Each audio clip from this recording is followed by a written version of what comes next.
TCT presents Public Report, a look at the issues and events of importance to our viewing area. Now, here's your host, Larry Wiggins. And good day. Welcome to another segment of the Public Report. We have a very, very important show for you today, so I encourage you to call your friends because we have Jeffrey Simonisi. He's the program developer of Southern Tier Healthcare System, but he's here to educate us about Cribs for Kids program. Jeffrey, welcome to the show. Thank you. All right, tell us a little bit about yourself. So I'm the Program Development Coordinator for Southern Tier Healthcare System. I've been with Southern Tier Healthcare System for just about 2 years now. I started as the Prevention Coordinator, and as one of the responsibilities in that position, I provide safe sleep education for parents and caregivers through our Cribs for Kids program. Mm-hmm. Now, what areas that you deal with? So we serve individuals in Allegheny, Cattaraugus, and Chautauqua County, and sometimes we'll cover that tail end of the southern Erie County as well. Mm-hmm. And I think sometimes we forget, you know, living in a city that we have access to all these things, and the rural areas sometimes don't. I was reading over some of the things that you do, and this really, really excited me because you're doing something with cribs, and talk about that.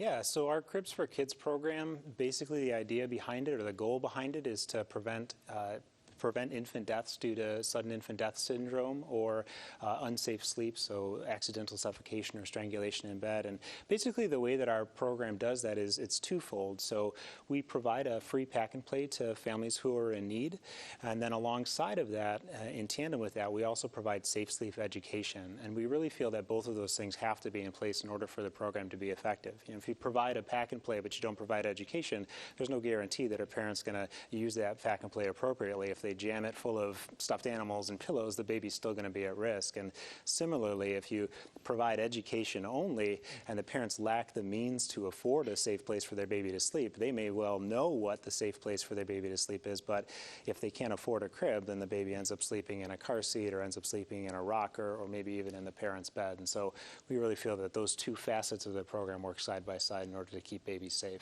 Mm-hmm. Now, is that prevalent in our area or in the United States, sudden infant death? Yes, it is. So typically on every year about 3,500 babies die due to sudden infant death syndrome or unsafe sleep situations. Here in New York State, the most recent data is from 2016, and there were over 100 infant fatalities due to either SIDS or unsafe sleep situations. And one is too many in reality. Absolutely. So where do you get your families? So what we do is we work with what we call our ambassador organizations. So we have 20 ambassador organizations spread across Allegheny, Cattaraugus, and Chautauqua County. And you know, it's individuals like pediatricians, it's our local hospitals, it's WIC programs, and any of those maternal infant health programs. So agencies that typically are working with parents and working with caregivers, they're our eyes and ears in the field. And so they have partnered with us to provide a consistent safe sleep message to those parents, and then during that outreach, they've also agreed to simply ask the question, do you have a place for your baby to sleep? Do you have a plan for where that baby's going to sleep? And if the parents don't have that and they lack the means to provide it, they'll fill out an application and refer that individual to us, and then we'll work with that parent to meet the need. Similarly, if someone feels that they're kind of self-identifying and say, hey, I'm in a situation where I can't afford to provide a safe place for my baby to sleep, they can call us at the office, or they can also go to our website and access information and contact us that way as well. So how are you funded? We're grant funded, so we're always looking for. So we have small foundations, that Allegheny Foundation and the Cattaraugus Foundation. So we have county foundations that have funded us. We've also received small grants from Hospitality West, which is like the Pizza Hut Foundation. Mm-hmm. And ultimately, we also have individuals and just generous donors in the community who have reached out and said we would like to support the program and made a donation to help us provide those. Mm-hmm. Now, I gather you said you do supply education. So talk to, what is the safest way for a baby to sleep? Yeah, absolutely. And this is really what we think is the heart of the program. So the safest way for babies to sleep, the simple way is to think about the ABCs. So A stands for alone, B stands for back, and C stands for crib. So the safest way for babies to sleep is always alone on their back and in a crib. And thinking about that idea of alone, sometimes parents will look at a crib that's alone and they'll say, oh, it looks so lonely, it looks so sad. But ultimately, if you put pillows or if you put stuffed animals or if you put blankets in that crib, it leads to a situation where the baby can suffocate. A blanket can get over their face, or they can roll over into those stuffed animals and they can suffocate due to those things in the crib. That back sleep recommendation is really all about fresh air exchange. So when babies are on their back, it's easy for them to get that carbon dioxide out and get fresh air in. When babies are placed on their bellies to sleep, there is that chance that they're going to pocket around their face and they're not going to get fresh oxygen. Instead, they'll be rebreathing their own carbon dioxide, which can lead to a suffocating situation. And then that crib recommendation is really about making sure that the babies have their own separate sleep surface. One of the, I mentioned that approximately 100 babies in New York State died in 2016. Of those unsafe sleep deaths, about 2 out of 3 were in situations where the baby was sleeping with the parent at the time. And parents don't intend for that to be a risky situation, but ultimately, things can happen in those adult surfaces, whether it's the parent rolling over onto that baby or whether it's the baby getting caught in the adult bedding. There's just a lot of risk associated with co-sleeping. And so keeping that baby close by in the room, but in their own separate sleep surface, is going to be the safest way for those babies to sleep.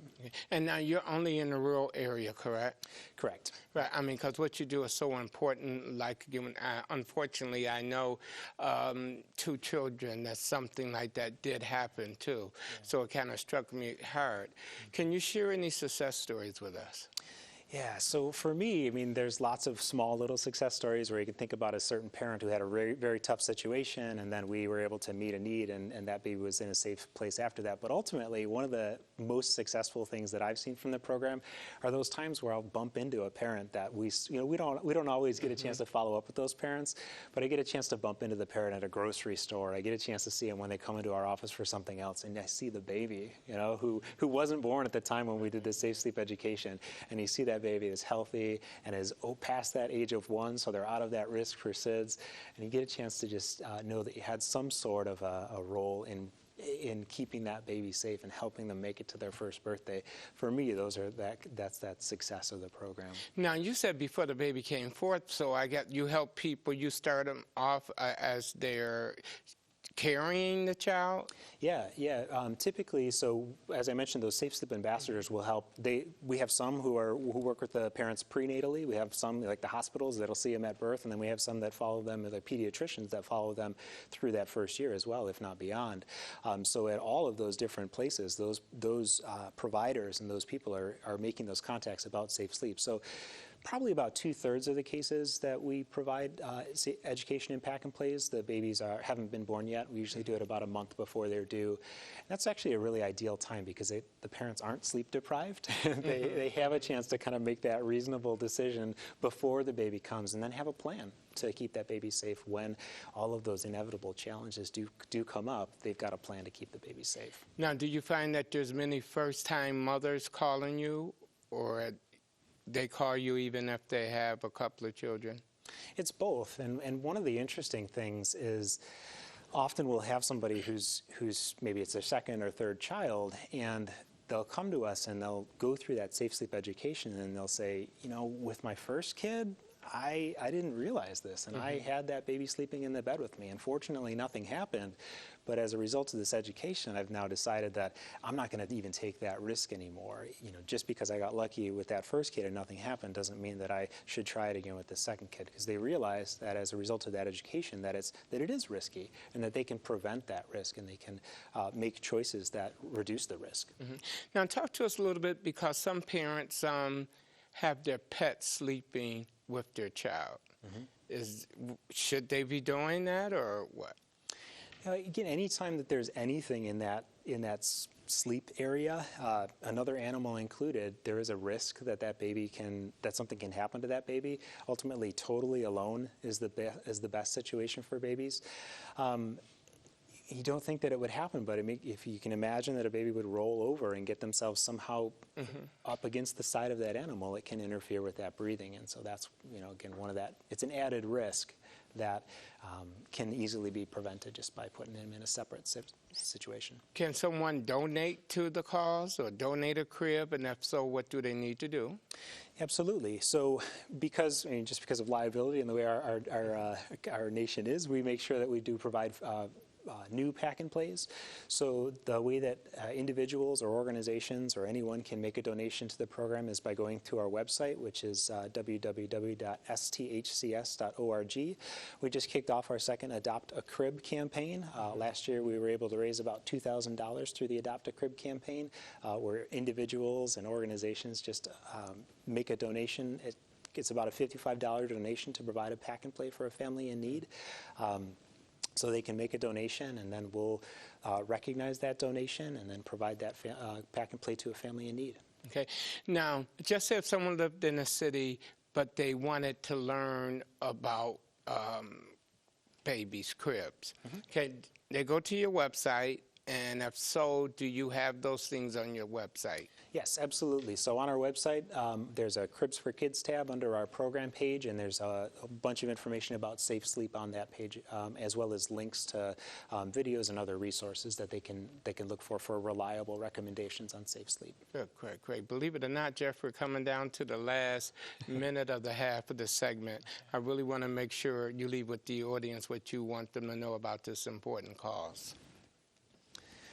Well, I would say that remember that safe sleep is really all about those ABCs, so keeping babies alone on their backs and in a crib, and that it's preventable, that sudden infant death is preventable by making simple choices and having a commitment to those things. And the Cribs for Kids program, we're fortunate to work with our partners in order to keep babies safe. Okay. Now, how long have Cribs for Kids been around? 2 years, you say? Our organization's been around for 2 years. Cribs for Kids is actually a national organization, so we've partnered with them. They've been around since 1993. They're based out of Pittsburgh, so we became a Cribs for Kids partner about 2 years ago, and we've provided over 200 cribs and educated just about 300 parents and caregivers during that time. Okay. Now, what is the criteria besides someone having a baby that they need to meet in order to receive a crib? Well, there's an application that they fill out. We do take income into consideration. It's not the only thing. We really look at the individual circumstances surrounding that parent, and as long as it feels like and as long as it seems like they have a genuine need for that, then we work as hard as we can to meet that need. Okay. Now, so what do you do? Go out to their home and to educate them of how to use a crib, or do they come to you? Usually they'll come to us. We do have, with those ambassador organizations, we work with some maternal infant health programs that do home-based services. So in those situations, we've trained those those community health workers to go out into the home and to provide that education for us. So it's really two ways. A lot of it depends on the individual circumstances of that parent. Okay, so we've got like 30 seconds. I gave the wrong count out before. So you're wondering, well, I don't have money. But that's great. But you know, what you do is so important, and it saves lives, which is so important. So we thank you for coming and sharing with us for all the things you're going on with the Southern Tier healthcare system. And that's a rural area that don't have some of the things that we have.